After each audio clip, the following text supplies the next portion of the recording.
Joined now by PolitiFact reporter Tom Kertscher, who was monitoring the debate last night, and we're going to talk about some of the statements that came up. Now, one thing that's important to note is, the candidates rely on talking points, so often things we've rated before come up in a new version, and what we're going to go through here are some past fact checks that will have some good relevance today. So let's talk about the first one. It's really from the Trump versus Walker exchange early on, and this is Donald Trump, who says Wisconsin Governor Scott Walker turned a $1 billion surplus into a $2.2 billion budget deficit, and we rated that mostly false. And again, PolitiFact National last night also rated it mostly false on how he stated it yesterday, but talk about that one. Right. What's important on this one is that these are estimates, so there was never actually a state budget surplus nor a state budget deficit. There's an element of truth in what Trump said, in that at one point last year there was an estimate that the state would run a $1 billion surplus. However, again, that was never an actual surplus. What happened was Walker and the legislature, after that surplus was estimated, cut some taxes. Subsequently, tax collections came in lower than expected, so that projection of a surplus turned into a shortfall of about $2 billion. But again, that's a projection, not an actual red ink, not an actual deficit. deficit. In the exchange, Trump was like, you're in a deficit, you have a deficit, the state can't run a deficit by law under the budgets, and this, the Republicans in Governor Walker made some choices about tax cuts which helped cut that deficit. Right. So let's look at the next one. This was a statement from Governor Scott Walker, who says, by the end of the budget I'm in right now, taxes will have been cut $4.7 billion in my state, and we rated that one true. Yeah, we found that to be a solid figure produced by the State Legislative Fiscal Bureau, a nonpartisan agency. Walker's talked a lot about cutting taxes, income taxes primarily, property taxes, and primarily in his first term.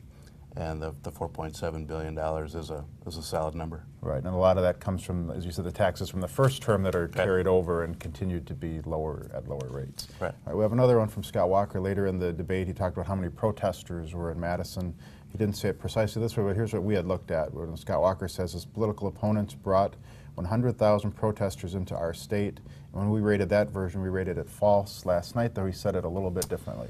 Yeah, we rated the original statement false because he really went too far in suggesting that 100,000 people had been brought into Wisconsin during the protests in 2011. Last night, he was more careful, more neutral in talking about there being 100,000 protesters. The best estimates at that time were that on some days, there may have been that many protesters in Madison back in 2011. All right, and there was quite a bit of discussion in the debate on Planned Parenthood, and we're going to look at a statement we rated from Hillary Clinton that gets to our point here, where she says Scott Walker's defunding of Planned Parenthood left women across the state stranded with nowhere to turn for cancer screenings, breast exams, and birth control.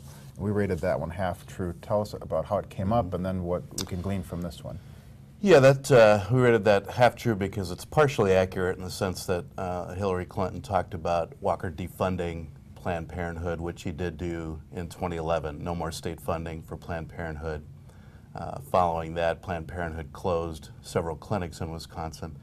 But her statement goes too far when she says women were left with nowhere to turn because that money was put into other health agencies, and Planned Parenthood made sure that they referred their people to other facilities. So women may, in some cases, gone to new facilities in the same town, but in some cases may have had to travel quite a bit further. The takeaway on this one was the governor talked about he had defunded Planned Parenthood, which he did for the state level. That's right. Yeah. All right, so those are some of the statements we looked at last night. We'll be looking at more statements. If you have any suggestions for us from the debate, you can email us at politifact@journalsentinel.com and check out our website, politifactwisconsin.com, for the latest from our team and the national team on the Republican debate. Thanks for joining us, Tom. You bet.